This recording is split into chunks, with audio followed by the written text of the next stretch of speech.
2000년 전의 십자가는 불쾌한 것이었죠. 저주의 상징이고 또 형벌의 그런 십자가였습니다. 그래서 십자가를 바라보지 않았습니다.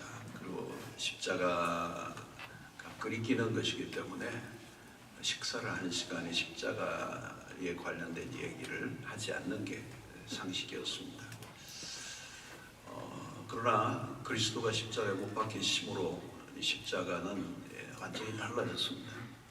십자가는 소망의 상징이고 기쁨의 상징이고 우리의 모든 삶의 또 어두움을 걷어내는 그런 상징으로 바뀌어지게 되었습니다. 그래서 예수 그리스도의 십자가 사건은 인류에게 복된 소식을 증거하는 구원의 그런 사건이 되었습니다. 그래서 우리는 이제 더 이상 이 십자가를 바라보면서 우리는 더 이상 어둡거나 또 부정적으로 이렇게 바라보지 않습니다. 이제 우리가 십자가의 길을 따라가야 하는데 십자가를 따라가는 우리의 삶도 결국은 밝고 또 기쁨이 넘치는 그런 삶이 되는 것입니다. 우리가 십자가를 어둡게 생각해서는 안 돼요. 이미 그리스도가 우리를 위하여 다 모든 대가를 지불하시고 율법을 성취하시고 또 우리를 위해 친히 그 구원을 열어주신 이 십자가이기 때문에 이제 우리가 그것을 받아들이는 우리도 기쁨과 감사로 넘쳐야 될 것입니다. 우리가 흔히 이제 예수를 믿는 사람들이 경건이라는 표현을 좀 오해하는 경우들이 있는데요. 좀 우울하고 뭔가 어두운 그런 모습, 웃지도 않고 근엄한 모습이 경건으로 이해하는 경우가 많습니다. 그래서 거룩한 삶은 마치 현실과 동떨어져 있는 그런 삶을 살아가는 것 같은 그런 모습을 우리는 경건이나 혹은 거룩으로 생각하는 것입니다. 그러나 여러분, 우리가 십자가를 따르는 길은 결코 무겁거나 침울하지 않습니다. 제가 참 좋아하는 구절 중에 하나가 로마서 5장 3절인데요. 다만 이뿐 아니라 우리가 환난 중에도 즐거워하나니, 환난 중에도 즐거워하나니. 이 독특한 표현입니다. 환난과 즐거움은 같이 있을 수 없는 단어입니다. 어떻게 환난과 즐거움이 같이 있을 수가 있겠습니까? 특별한 표현이에요. 세상에서는 낯선 표현이라고 할 수가 있습니다. 환난과 즐거움, 바로 이것이 환난 중에도 즐거워한다. 이게 기독교를 잘 설명해 주는 것입니다. 우리의 삶이 힘들어도 우리는 그 가운데서 즐거워할 수 있는 사람들, 죽을 것 같은 상황에서도 즐거워할 수 있는 이유가 바로 그리스도의 십자가를 통한 은혜인 것입니다. 여러분, 십자가의 길은 분명히 어려운 길은 맞아요. 그러나 우리가 져야 할 이 십자가는 주님이 지신 십자가와는 다른 것입니다. 주님은 우리의 죄의 대가를 지불하기 위해 저주를 받은 십자가입니다. 그것은 주님만이 지실 수 있는 것입니다. 그 십자가는 너무 무거운 것이고 고통스러운 것이었습니다. 그리고 그것은 역사에 단 한 번 하나님의 아들 예수 그리스도만 지실 수 있는 십자가였습니다. 그럼에도 주님은 무겁게만 그 십자가를 지신 것은 아닙니다. 히브리서 12장 2절을 보면 믿음의 주요 또 온전하게 하시는 예수를 바라보자. 그런 그 앞에 있는 기쁨을 위하여 십자가를 참으사 부끄러움을 개의치 아니하시더니 하나님 보좌 우편에 앉으셨느니라. 그런 그 앞에 있는 기쁨을 위하여 십자가를 참으사, 그러니까 바로 앞에 있는 기쁨을 바라보고 계셨거든요. 그래서 이것은 그냥 참아내신 게 아니라 바로 앞에 있는 기쁨을 바라보시면서 그 십자가를 지셨던 것이죠. 이제 우리는 주님이 십자가를 통해 율법의 요구를 다 이루셨기 때문에 율법의 요구로부터 자유로워졌습니다. 이제 우리는 구원을 얻기 위해 십자가를 지고 구원을 얻기 위해서 노력하는 것이 아니라 이미 얻은 구원의 기쁨 안에서 주님의 길을 따라가는 것입니다. 그래서 신약시대 교회는 밝고 기쁨이 넘칩니다.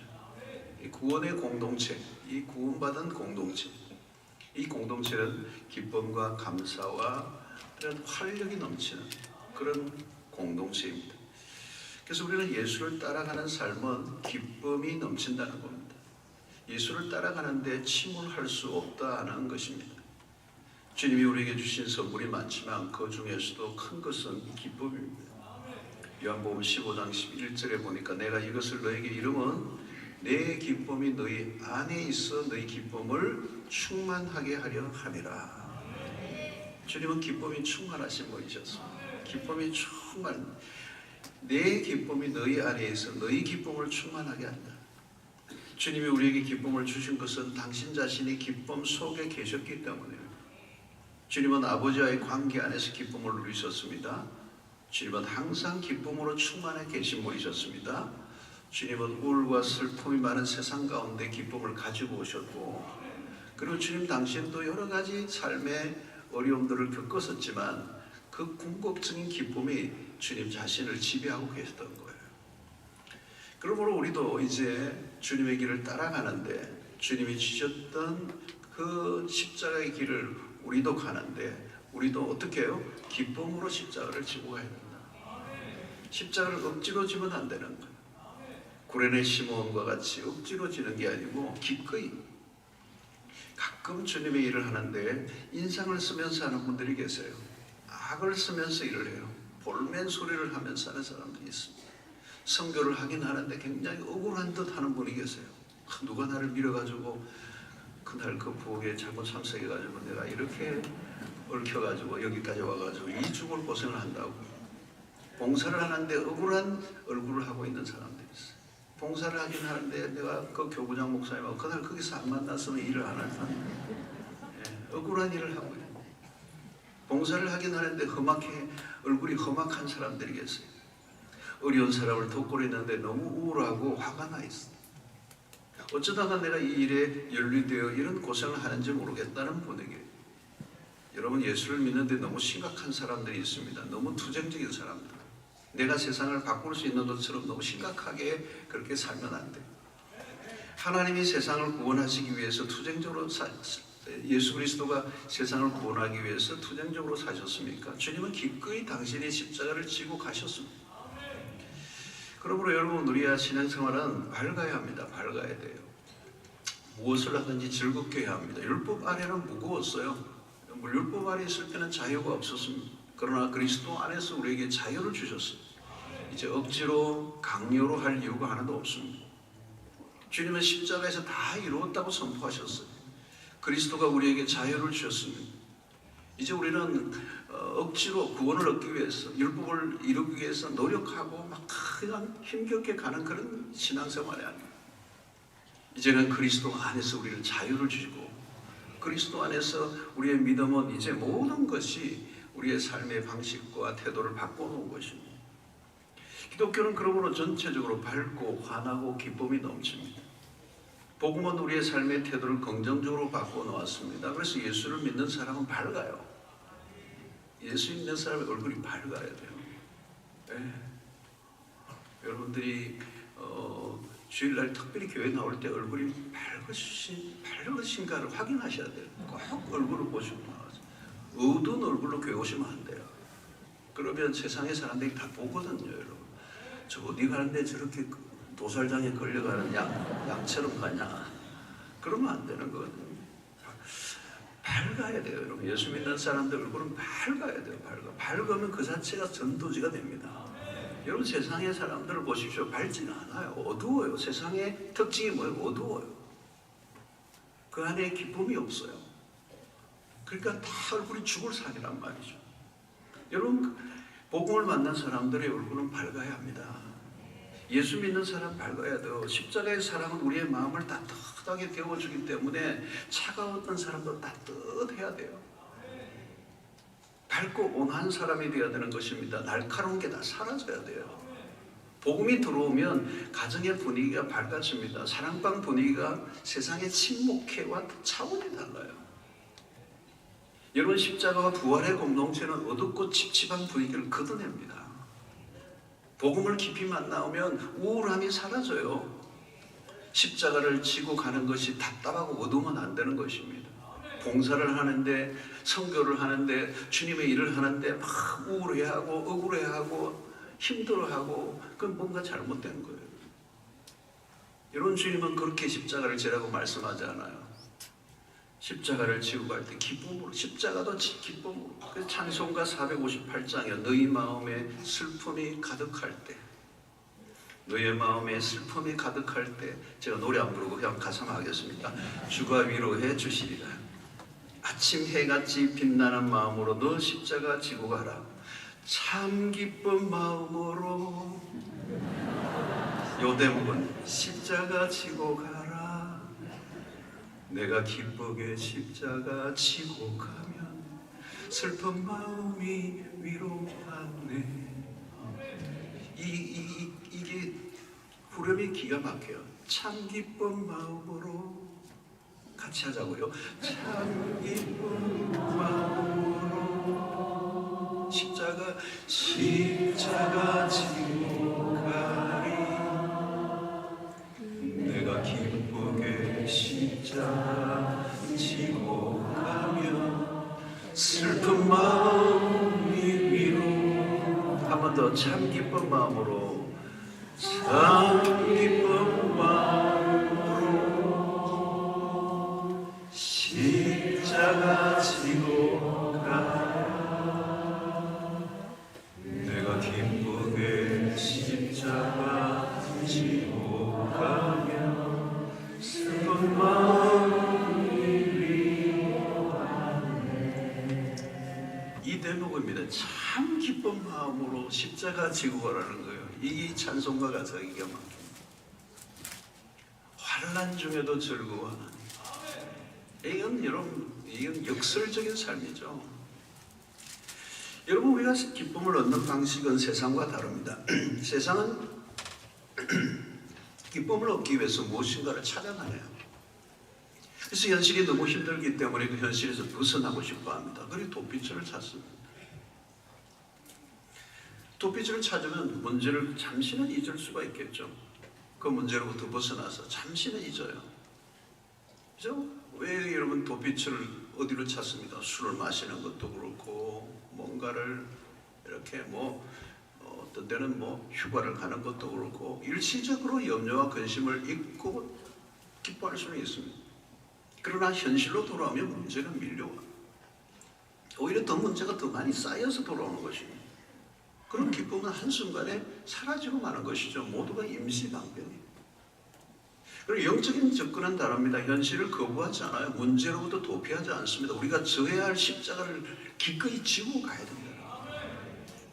십자가를 지고 가야 되는데 그 지고 가야 할 십자가를 그냥 내팽개치면 안 된다는 거예요. 지고 가야 되는 거예요.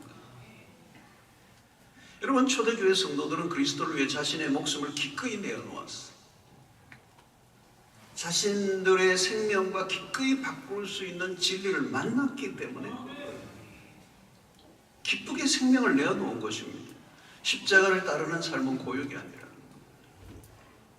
예수를 위해 사는 사람은 억울한 죽음이 없습니다. 예수를 위해 산 사람은 애매한 죽음이 없어요. 불행한 죽음이 없습니다. 안타까운 장례식 이런 거 없습니다. 여러분, 예수를 믿고 주를 위해 살고 그리스도의 십자가를 따르던 삶을 산 사람의 죽음은 영광이에요. 여러분, 십자가의 복음은 우리의 삶의 목적과 의미를 바꾸어 놓았습니다. 갈라디아 6장 14절에 바울은 그러나 내게는 우리 주 예수 그리스도의 십자가 외에 결코 자랑할 것이 없다. 여러분, 십자가를 자랑하는 사람은 어떤 사람입니까? 그 십자가가 내 삶의 영광이요 기쁨이요. 이 기쁨으로 십자가를 지고 따라가는 삶인 것이죠. 아니, 십자가를 따르는 것만큼 우리에게 기쁨을 주는 것은 없어요. 여러분, 요즘 가짜 신앙이 너무 많아졌어요. 가짜 신앙이 너무 많아졌어요. 여러분, 이 가짜를 가짜인지 진짜인지 어디에 갖다 대면 확인할 수 있느냐? 십자가 앞에 딱 가보면 알아요. 마틴 로이드 존스 목사님이 리트머스 시험지와 같다는 거예요. 이 십자가 앞에 갖다 대면 내 신앙이 진짜인지 가짜인지 확실하게 드러납니다. 다른 건 잘 몰라요, 여러분. 그러나 오늘 한국교회 안에 십자가 사라져버리고 십자가 신앙이 희미해져 버렸어요. 이게 가짜가 많아졌다는 얘기예요. 자, 여러분, 우리는 이제 십자가를 바라보기만 하는 것이 아니라 십자가를 지고 가는 삶을 살아야 하는 것입니다. 어떻게 해요? 오늘 누가복음 8장 44절의 말씀이죠. 무리와 제자들을 불러 이르시되 누구든지 나를 따라오려거든 자기를 부인하고 자기 십자가를 지고 나를 따르라. 따를 것이다. 여러분, 여기에 먼저 자기를 부인하는 삶입니다.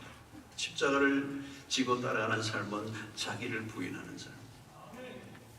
여러분, 자기를 부인하는 일은 쉬운 일이 아니죠. 어려운 일입니다. 때로는 고통스러울 수 있습니다. 처음에는 자기 부인이 어려워요, 여러분. 그러나 자기 부인을 거쳐야 비로소 참된 기쁨이 찾아와요. 이 자기 부인을 거치지 않으면 참된 기쁨이 오잖아요. 자기 부인을 하지 않으면 계속 내 삶은 어려워집니다. 여러분, 세상은 뭐예요? 자기 부인이 아니죠. 자기 증명, 자기 인정, 그죠? 자기 확대, 자아 성취, 이거를 위해서 문구를 외치잖아요. 자기 중심적, 자아 중심적 삶에서 벗어나지 못합니다. 여러분, 자아 실현이 쉽게 이루어집니까? 이루어지는 것도 어렵지만 이루어져도 만족할 수 없는 것입니다. 더 오히려 우울해집니다. 감정적으로 자주 침체를 경험하거나 우울이 반복되는 사람들 한번 생각해 보세요. 내 무엇에 초점을 맞추고 있는가를 확인해 보셔야 돼요. 나인가 하나님인가? 우리는 나 중심에서 하나님 중심으로 이 중심 이동을 해야 돼요. 이 자아가 중심 이동을 해야 돼요. 이게 신앙의 핵심입니다. 그러니까 그 자아의 이동이 어떻게 일어나? 십자가를 통해서 일어나는 거예요. 자기 부인을 하는 그 과정을 통하여 자아 중심에서 그리스도 중심으로 옮기는 거예요. 그게 십자가의 신앙입니다. 이게 안 되면 기쁨이 오진 않습니다. 이게 안 되면 우울해질 수밖에 없어요. 나 중심으로 끊임없이 가져가면 나 중심적 삶에서는 기쁨이 올 수가 없어요. 올 수가 없어요. 내가 그리스도와 함께 십자가에 못 박혀 죽는 경험, 이게 얼마나 중요한 거죠. 여러분, 갈라디아서 2장 20절을 잊지 마십시오. 내가 그리스도와 함께 십자가에 못 박혀 죽는 그 이제는 내가 사는 것이 아니고 내 안에 그리스도가 사십니다. 이 중심이동이라는 거예요. 여러분, 자기를 부인하고 그리스도와 함께 십자가에 죽는 이거는 나를 고문하라는 얘기가 아니에요. 나를 학대하라는 얘기가 아니에요. 그리스도와 함께 내가 십자가에 못 박히는 이 옛자가 죽는 경험. 이 옛자가 살아있는 동안에는 내가 기쁨을 막 누릴 수가 없습니다. 세상적인 방식으로 자기 욕심을 채우고자 할 때 여러분, 그것을 부정할 수 있어야 된다는 거예요. 내가 하고 싶은 대로 해버리면 그게 나에게 기쁨이 오는 게 아니라 고통이 찾아오잖아요.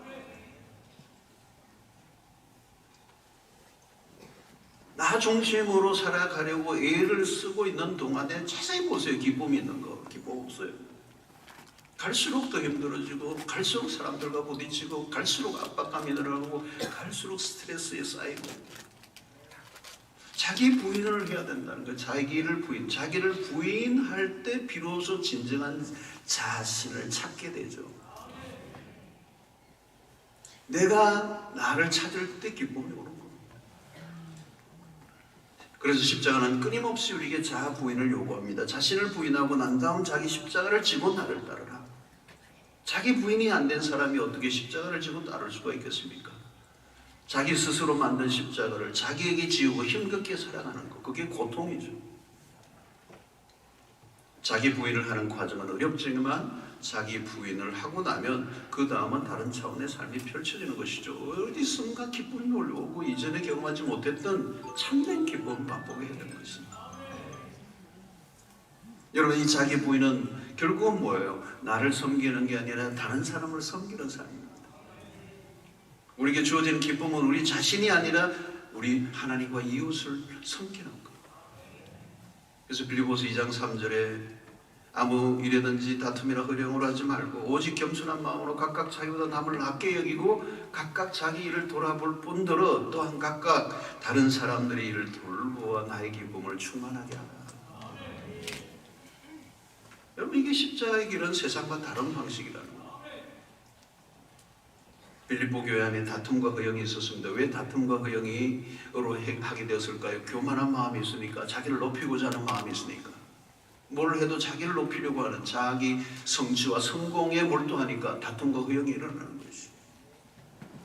늘 더 전투적이에요. 이 평안과 기쁨이 없는 것입니다. 기쁨이 언제 오느냐? 각각 자기 일을 돌보분들은 또한 각각 다른 사람들의 일을 돌보아 나의 기쁨을 충만하게 하라. 나만의 일에만 몰두한 삶이 아니라 다른 사람의 일을 돌아보아 나의 기쁨을 충만하게 하라. 쾌락은 이기적 삶을 통해서 얻는 것이고 기쁨은 이타적 삶에서 오는 것이다. 알려진 비밀이죠. 알려진 비밀이요. 기쁨을 원한다면 기쁨의 원리를 붙들어야 돼요. 기쁨의 원리는 십자가 중심이에요. 나 중심이 아니에요. 끊임없이 이동해야 돼요. 여러분, 오늘날 우울증이 만연한 원인 중에 하나는 자기중심성입니다. 자기중심성. 나만의 문제, 나만의 행복에만 매달려 있으면 행복은 오지 않아요. 여러분, 부부가 함께 살아도 그 행복이 자기중심적인 행복을 추구한다면 두 사람이 어떻게 행복에 도달할 수가 있겠어요, 여러분? 자기 부인을 하지 않는데, 자기를 부인하지 않으면 관계는 깨어지게 되는 것입니다. 여러분, 십자가 중심의 사랑은 배우자를 먼저 생각하고 배려하는 것입니다. 어려우면 상대를 먼저 생각해, 나를 먼저 생각하면 안 돼요. 나도 어렵지만 나보다 훨씬 더 어려울 거라고 생각하고 이 자기 애착과 자기 집착에서 벗어나야 됩니다. 늘 자신에게만 초점 맞춰 살면요, 상처받기로 결정하고 사는 것과 똑같아요. 행복할 리가 없어요. 십자가는 우리를 자아중심성에서 이웃에게로 옮겨, 이타적 삶으로 옮겨요. 여러분, 자기중심성의 삶은 갈수록 외로워집니다. 갈수록 좁아집니다. 갈수록 자기 자신이 작아집니다. 십자가로부터 멀어진 삶은 자기 성취, 자기 확대가 아니라 결국은 부정적 자기 축소가 이루어집니다. 그런 자는 환영을 받을 곳이 없습니다. 내가 최고가 되어야 하고 조명을 받아야 하는 삶이 얼마나 피곤하겠어요. 십자가의 길은 나 중심에서 이웃 성김으로의 이동인 것입니다. 여러분, 자기 부인을 하고 자기 십자가를 지는 삶은 어떤 것입니까? 희생이요. sacrifice. 주님을 위해 살아가는 동안에 주시는 기쁨은 그저 주는 게 아니에요. 희생이라는 대가를 통하여 주어집니다. 주님의 삶은 한마디로 뭐예요? 희생이잖아요. 제물이 대신. 십자가는 한마디로 희생입니다. 희생. 우리가 십자가를 통해서 희생의 원리를 배웁니다. 희생은 주님이 걸어가셨던 독특한 삶의 방식이에요. 이것은 세상의 방식과 반대예요. 우리는 주님을 닮고 싶어 합니다. 주님이 그러셨던 삶이 최상이라고 믿습니다. 그렇다면 희생이 우리의 삶에 걸어가야 할 길입니다. 세상에서 가장 아름다운 삶은 주님의 십자가입니다. 최고의 아름다움은 십자가에서 발견돼요. 너무 아름다운 거예요. 이 십자가가 온 인류를 바꾸어 놓는 터닝 포인트의 전환점에, 그 분기점에 이 십자가가 있는 거예요. 여러분, 우리가 우리의 삶이 어그러지고 뭔가 깨어지고 흉측해지고 망가지고 했으면요, 우리는 다시 십자가로 바라봐야 돼요. 헷갈리고 고민될 때마다 십자가를 바라보십시오. 어떻게 살까, 무엇을 어떻게 결정할까 고민할 때마다 다른 데서 헤매지 말고 십자가 앞으로 나가시면 됩니다. 십자가보다 더 나은 삶은 없고 십자가보다 더 명답은 없어요. 여러분, 십자가의 길은 한마디로 희생입니다. 희생. 이 희생은 사랑에서 나온 거죠. 십자가의 사랑은 희생으로 나타났습니다. 십자가의 삶은 받는 것보다 주는 것으로, 얻는 것보다 잃는 것은 역설이죠. 이뤄야 얻습니다. 죽어야 삽니다. 희생은 희생으로 끝나지 않습니다. 여러분, 우리는 우리 자신의 왕국을 지으려고 해서는 안 됩니다. 쉽게 살려고 해서도 안 됩니다. 오늘날 이 희생이라는 단어가 없어져 버렸어. 충성이라는 단어가 퇴색되어져 버렸어. 인기 없는 단어. 눈치껏 대충 사는 게 만연한 세상. 개인주의화 된 이 세상은 희생을 거부합니다. 고난 없는 영광을 추구합니다. 여러분, 고난이 없는 영광이 어디 있어요? 가난한 고생이나 대가지불 없이 많은 부와 인기를 얻고자 땀 흘리지 않고 많은 소득을 얻은 것을 성공이라고 말합니다. 너무 쉽게 돈을 벌려고 하고 너무 쉽게 뭘 얻으려고 하는 거예요. 이 편의주의와 한탕주의가 넘치는 세상입니다. 참 한국인들이 좋아하는 단어, 많이 쓰는 단어가 대박입니다. 예수 믿는 사람들도 자꾸 대박 그러다 그거 쓰면 안 돼요, 여러분.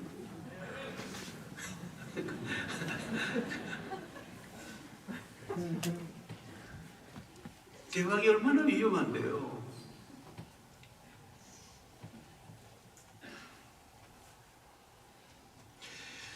여러분, 신자들조차 희생이나 헌신은 더 이상 매력적으로 다가오지 않는 단어가 되었습니다. 그러나 예수의 십자가는 우리의 영원한 삶의 모델이요, 그것은 십자가고 우리의 신앙의 중심의 기준은 십자가라면 우리는 희생을 거부할 수 없습니다. 여러분, 십자가를 생략하고 다른 것은 다 좋다. 십자가는 부담스럽다. 십자가는 다른 사람이 지고 나는 십자가 말고 다른 건 하겠다. 말이 안 되는 거예요. 십자가를 빼버리면 아무것도 안 돼요. 성도 여러분, 십자가를 지고 가는 이유가 무엇입니까? 고난의 길의 끝에 영광이 있기 때문에. 고난만 보면 급에 질리죠. 고난만 보지 마십시오. 십자가는 고난입니다. 때로는 십자가 길을 걷다 보면 두려움이 몰려올 수도 있습니다. 묵묵히 희생하고 묵묵히 섬기다 보면 어느 순간에 나도 모르게 인간적 생각이 떠오르기도 해요. 나만 손해보는 건 아닌가? 나만 바보 되고 있는 거 아닌가? 이러다 잊혀져 가는 것은 아닌가? 사람들의 조롱과 비난이 들려오기도 합니다. 너 미련하다. 쉽게 가라고 유혹이 옵니다. 신앙생활 너만 하냐? 대충 해. 너만 교회 사랑해? 대충 해. 너만 주님 사랑해? 적당히 해. 여러분, 그냥 살던 대로 살아. 그런 유혹이, 그런 마음 밀려올 수 있어요. 오늘 이 시대가 그런 시대잖아요. 그래서 육신적 안위를 생각해요. 그래, 타당한 이유를 찾아내려고 하면 끝도 없어. 그래서 얼마나 많은 게 있겠어. 내 몸도 약한데, 건강도 그런데, 우리 집안도 그런데, 내 현실이 그런데, 그냥 적당하게 현실과 타협하려고 하는. 속지 마십시오, 여러분. 유혹을 이겨내야 돼요. 두려움을 이겨내야 돼요. 여러분, 우리는 고난 이후에 찾아오는 영광을 보아야 합니다. 로마서 8장 18절에 생각하건대 현재의 고난은 장차 우리에게 나타날 영광과 비교할 수 없도다. 이게 어마어마한 구절이잖아요, 여러분. 생각하건대, 이 바울은 생각하건대, 생각을 해야 되는 거예요. 그냥 막 믿지 말아요. 생각하십시오, 여러분. 현재의 고난은 장차 우리에게 나타날 영광과 비교할 수 없도다. 옛날에 옆번에는 좋게 비교할 수 없도다.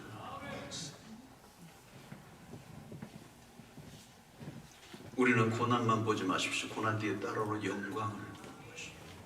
고난 뒤에 찾아오는 영광은 우리가 당한 고난과 비교가 안 됩니다. 그래서 유명한 교부 크리소스톰은 그런 얘기를 했어요. 우리가 당하는 모든 고난을 다 모아도 하늘의 영광의 한순간에도 비교할 수 없다. 엄청난 거예요. 하나님이 우리에게 미래에 주실 그 영광은 상상을 초월하는 거예요. 여러분, 우리의 신앙은 십자가 부활의 복음 위에 서 있습니다. 십자가의 고난 뒤에 하늘의 영광이 주어집니다. 고난이 없으면 영광이 없습니다. 십자가의 길에는 고난이 있지만 그러나 그 길에만 영광이 따라온다는 거예요. 여러분, 남들이 가지 않는 길은 가면 고난이 옵니다. 남들과 다르게 살다 보면 고난이 와요. 두려워하지 마세요. 그 길이 진짜예요. 여러분, 마귀의 유혹은 뭡니까? 고난의 길보다 영광을 추구하도록 유혹하는 것입니다. 고난을 피하고 영광을 구하라는 겁니다. 예수님의 그 공생의 출발 지점에 마귀가 찾아와서 공격한 세 가지 시험 다 똑같아요. 쉽게 가라는 거예요. 쉽게 문제를 해결하고 너가 그렇게 고생할 필요 없다는 거예요. 편안하게 가라는 거예요. 여러분, 예수께서 십자가에 죽으실 것을 제자들에게 말씀하시고 거의 이제 십자가 임박해 올 때 그동안 여러 차례 십자가의 죽으심에 대해서 말씀을 제자들이 가르쳤는데도 불구하고 이 제자들, 베드로를 위시한 제자들이 다 엉뚱한 소리를 하는 거예요. 특별히 베드로, 그냥 그가 앞장서서 그런 일이 결코 일어날 수 없다, 그리스도의 십자가에 죽으심을 부정하고 있습니다. 그래서 예수께서 베드로에게 꾸짖으시죠. 사탄아, 내 뒤로 물러가라. 너가 하나님의 일을 생각하지 아니하고 사람의 일을 생각하는도다. 여러분, 십자가를 놓치면요, 하나님의 일이 아니라 사람의 일을 추구할 가는 것입니다. 졸지에 베드로가 사탄이 되었습니다. 언제 사탄 노릇을 하는 겁니까? 십자가 없는 영광을 구할 때. 희생 없이 기쁨을 구하는 것은 위험한 것입니다. 기쁨은 대가 지불 이후에 오는 것입니다. 여러분, 오늘날 기쁨을 구하는 세상이잖아요. 모두가 기쁨을 구해요. 그런데 그 기쁨을 구하는 원리를 모르는 거예요. 법칙을 모르고 그 길을, 루트를 모르니까 엉뚱한 것에 기쁨을 추구하는 거예요. 여러분, 희생이 사라져버린 이 시대에 진정한 기쁨이 올까요? 그건 없어요. 그건 속는 것입니다.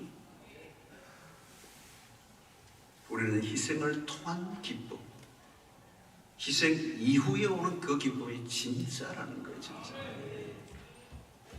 여러분, 이 고난 주간 한 주간을 지나면서 우리의 말씀을 묵상하며 십자가 앞으로 나갔는데요, 오늘 이 마지막 단어가 자기 부인을 통해서 오는 희생, 그 희생이 이웃을 섬기고 하나님의 나라를 위해서 우리의 삶을 바치고 드리는 삶이 되어야 됩니다. 나 자신만을 위한 그 추구한 기쁨은 여러분, 온달지라고는 아무것도 아니에요. 여러분, 절망과 허무가 따라옵니다. 그러나 주님의 십자가를 따르고 나면 하나님이 주시는 그 기쁨과 그 영광은 세상이 빼앗아갈 수가 없습니다. 환난 중에도 즐거워하는 이유가 무엇입니까? 고난 이후에 주어지는 영광 때문입니다. 그래서 로마서 8장 17절에 자녀이면 또한 상속자, 곧 하나님의 상속자요, 그리스도와 함께한 상속자니 우리가 그와 함께 영광을 받기 위하여 고난도 함께 받아야 할 것입니다. 너무도 뚜렷하잖아요. 우리가 그와 함께 영광을 받기 위하여 고난도 함께 받아야 할 것이니라. 함께 받아야 합니다. 하나님과 그리스도와 함께 영광을 받기를 원한다면 그리스도와 함께 고난을 받아요. 함께 고난을 받은 자에게 함께 영광을 누리는 특권을 허락하시는 것입니다. 여러분, 우리가 이 가는 십자가의 길은 그런 길이죠. 희생의 길입니다. 고난의 길이지만 그것은 우리가 우리의 힘으로 하는 게 아니에요. 내 힘으로 하나님의 말씀을 따라 살아가려고 하면 힘듭니다. 마태복음 11장 28절로 30절에 보십시오. 수고하고 무거운 짐진 자들아 다 내게로 오라. 내가 너희를 쉬게 하리라. 나는 마음이 온유하고 겸손하니 나의 멍에를 메고 내게 배우라. 그리하면 너희 마음이 쉼을 얻으리니 이는 내 멍에는 쉽고 내 짐은 가벼움이라 합니다. 여러분, 신앙생활을 너무 힘들게 하시는 분들이 계세요. 내 힘으로 감당하려고 해서 그렇습니다. 오래 못하는 겁니다. 내가 하는 일이 무겁게 여겨진다면 그게 실제로 무거워서는 그런 게 아니고 내가 감당할 만한 힘이 부족하다는 얘기예요. 그러니까 항상 여러분 어떤 일을 할 때 힘들면요, 그거 자체가 힘든 일이 아니고 내가 약해서 그래요. 내가 힘이 없어서 그래요. 내가 혼자서 감당을 할 수 없기 때문에 힘든 거예요.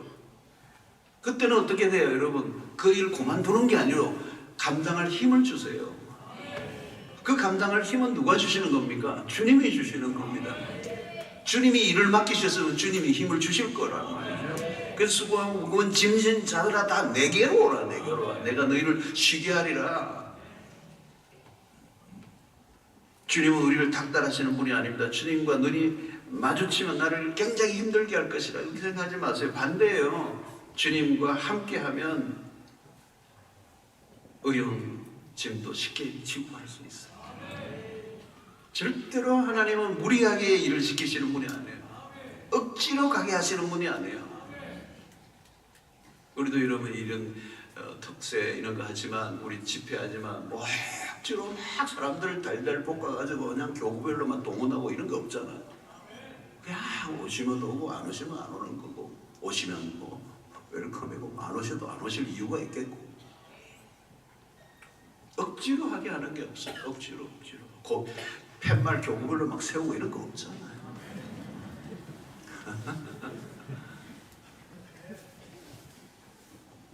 주님과 같이 가면 되는 거예요. 나 혼자 가면 안 돼요, 여러분. 은혜도 하나님이 다 그냥 주시는 거지 내가 어떻게 할 수가 없어요. 여러분, 슬픔과 고뇌가 많은 세상입니다. 갈수록 삶이 무겁고 답답해서 힘들어합니다. 어디를 가나 우울합니다. 저주가 짙게 깔려있는 세상이에요. 우리는 달라야 합니다. 주님은 십자가를 통해서 우리의 모든 슬픔과 고뇌를 거두어 가셨습니다. 우리가 할 일은 기쁨이 없는 세상에서 참된 기쁨을 나누어 주는 거예요. 기쁨의 좋은 소식을 우리가 전하잖아요. 복음은 기쁨의 좋은 소식이잖아요. 세상에 별일이 다 일어나지만 이 기쁨의 좋은 소식을 가지고 있는 우리의 삶은 이 세상에 일희일비하지 않고 묵직하게 가야 되는 거예요. 그냥만 좀 좋은 일이 있으면 막 빨딱빨딱 하다가 또 막 하면 또 막 그래서 하루아침에도 막 천국과 지옥을 왔다 갔다 하는 그런 삶을 살면 안 되는 거예요. 묵직하게 십자가를 지고 하나님이 가라고 하신 그 길을 향하여 그냥 가는 거예요.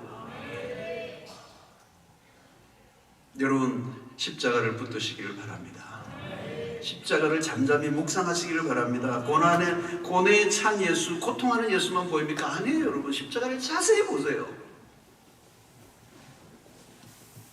십자가, 여러분, 십자가에 매달려 계신 그리스도 이 성화도 많이 있는데요. 그림들 한번 가서 자세히 보세요.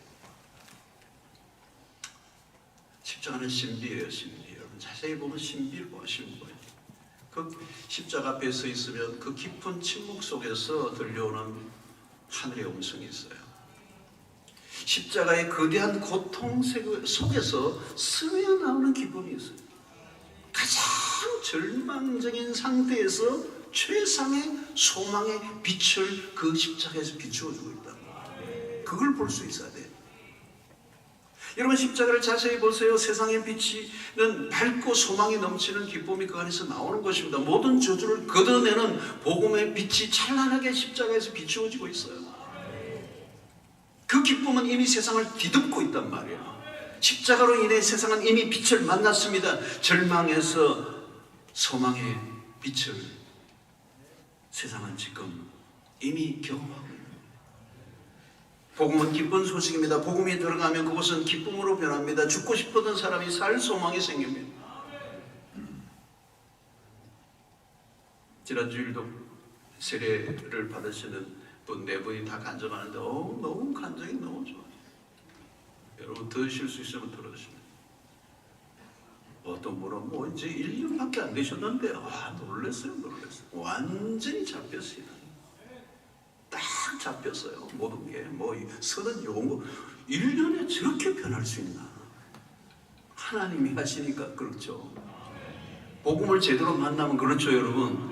20년 전에도 그게 안 될 수 있는데 이 짧은 시간 안에 엄청난 변화가 일어난 거예요. 말씀의 능력이 그 안에 임하니까 완전히 바꿔놓은. 복음이 들어가면 그렇게 되는 것입니다. 복음이 그 가정에 들어가면 그 가정을 바꿔놓는 것이죠. 어두움이 깃들려 있던 그 가정에 기쁨이 넘치는 것입니다. 활력이 넘칩니다. 여러분, 복음은요, 우리를 굉장히 활달하게 만들어요. 다이나믹하게 만들고요, 적극적으로 만들고요, 밝게 만들고요, 환희에 차게 만들고요, 황홀하게 만들고요, 경이롭게 만들고요. 더 쓸 따름도 없어요. 이제 교회 안에 복음이 들어가면 그 교회가 밝아요. 행복감이 넘쳐, 즐거움이 넘쳐. 여러분, 주일날 여러분 우리 교회를 보십시오. 얼마나 밝은지. 밝아요. 다. 십자가 부활의 복음은 우리를 춤추게 하는 거예요. 여러분, 십자가를 계속 바라보십시오. 우리의 삶의 모든 의문에 대한 답을 주실 것입니다. 십자가에서 답을 얻을 수 없다면 얻을 수 있는 곳은 없어요. 사랑하는 성도로, 기쁨은 우리가 만들어내는 것이 아니라 하나님이 주시는 것입니다. 십자가의 복음은 구원의 기쁨을 누리게 하십니다. 용서의 기쁨을 알게 하십니다.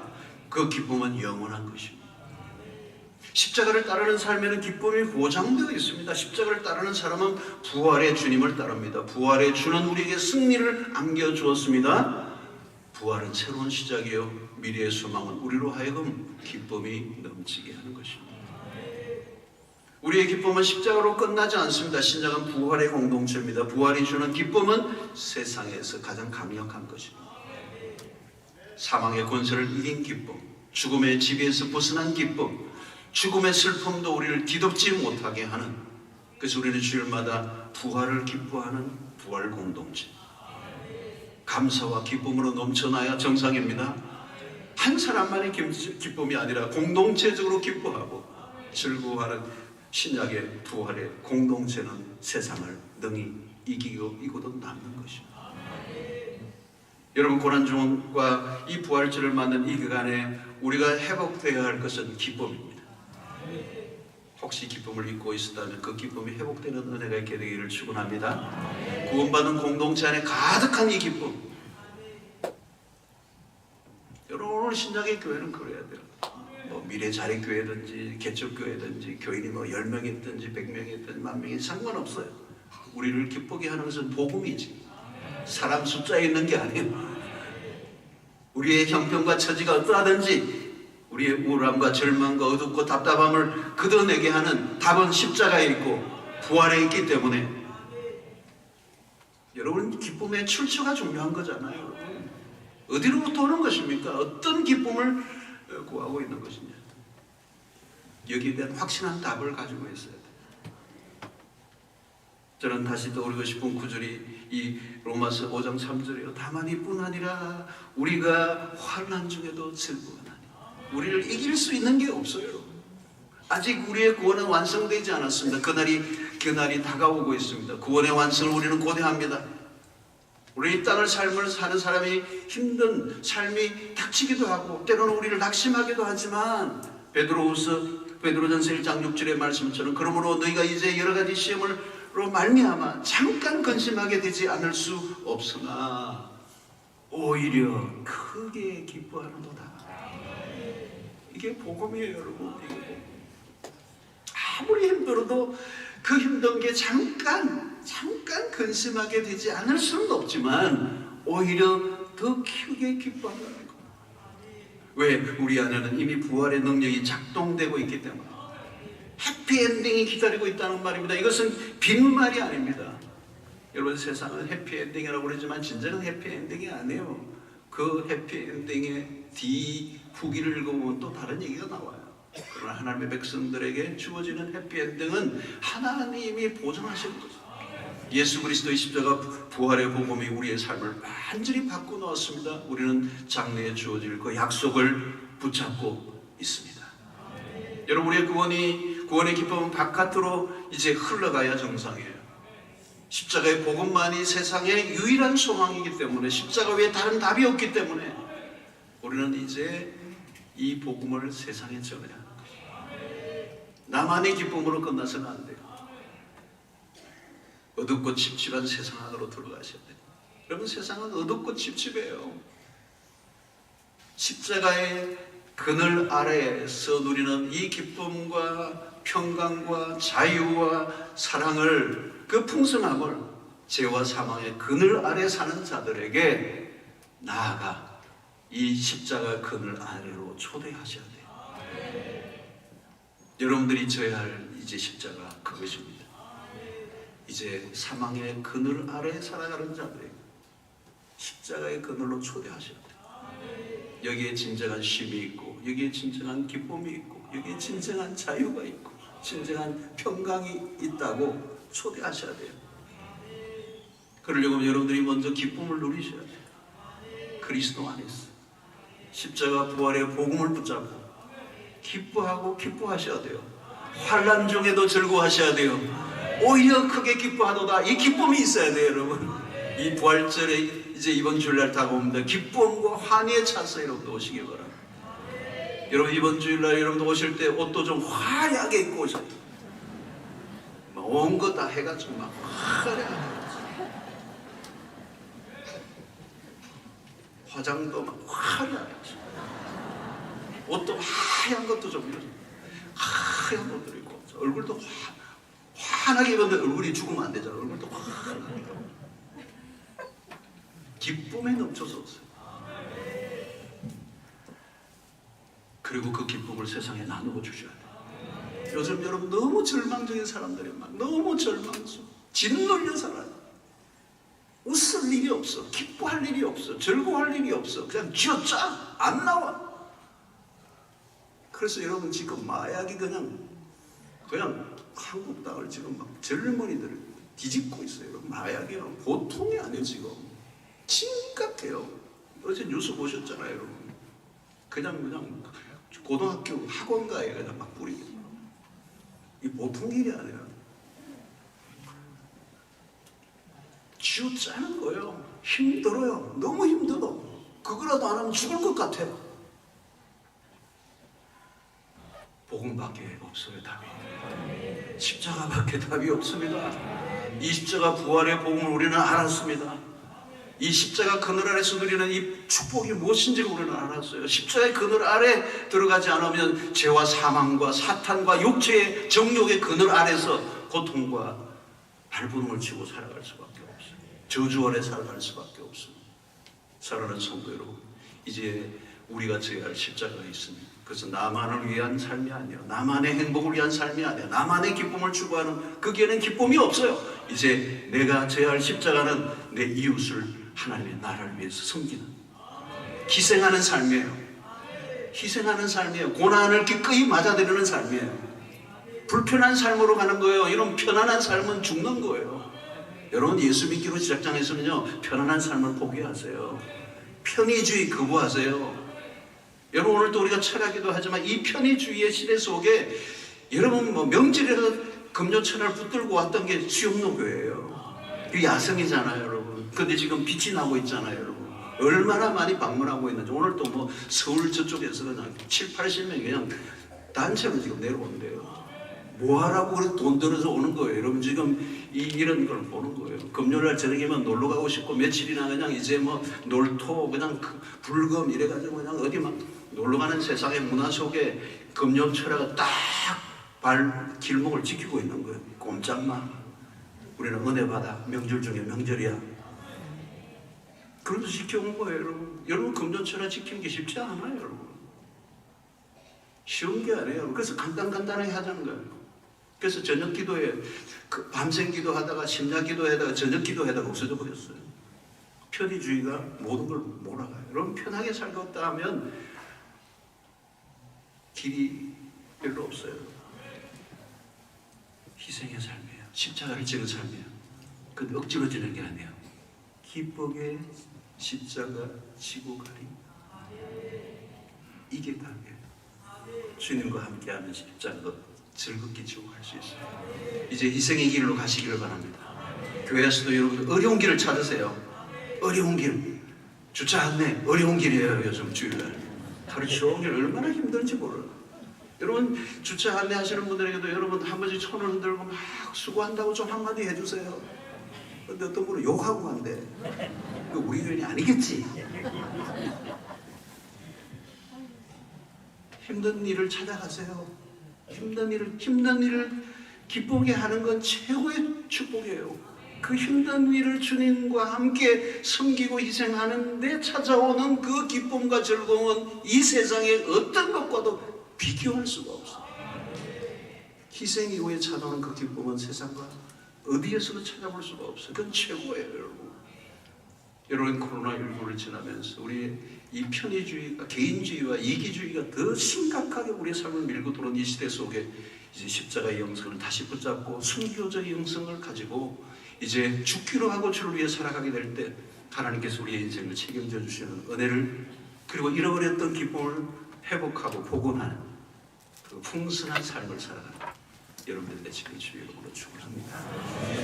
자 이제 우리 하나님께 기도하고 하나님 오늘 마지막 마무리를 하겠습니다. 여러분들 오늘 말씀도 붙잡으시고 5일 동안 주셨던 말씀도 붙잡으셔서 아마 반복해서 들으시면 여러분들에게 피가 되고 살이 될 줄로 믿습니다. 십자가는 우리의 삶의 답입니다. 우리를 승리하게 할 줄 믿습니다. 십자가로부터 벗어나 있었다면 다시 십자가로 돌아가게 하여 주시옵소서. 십자가의 정신, 십자가의 도를 붙잡게 하여 주시옵소서. 한국교회가 십자가의 길을 위해서 벗어났습니다. 십자가로 돌아가면 한국교회 살 줄로 믿습니다. 우리 모든 성도들에게 십자가의 영성을 회복하게 하여 주시옵소서. 하나님, 오늘 또 우리에게 주신 말씀을 통하여 하나님 십자가를 기쁘게 지고 가게 하여 주시옵소서. 희생적 삶을 살게 하여 주시옵소서. 독특한 하나님이 주시는 그런 기쁨을 누리며 세상 가운데 그 기쁨을 전하게 하여 주시옵소서. 주여, 세 번 외치고 기도하며 나가도록 하겠습니다.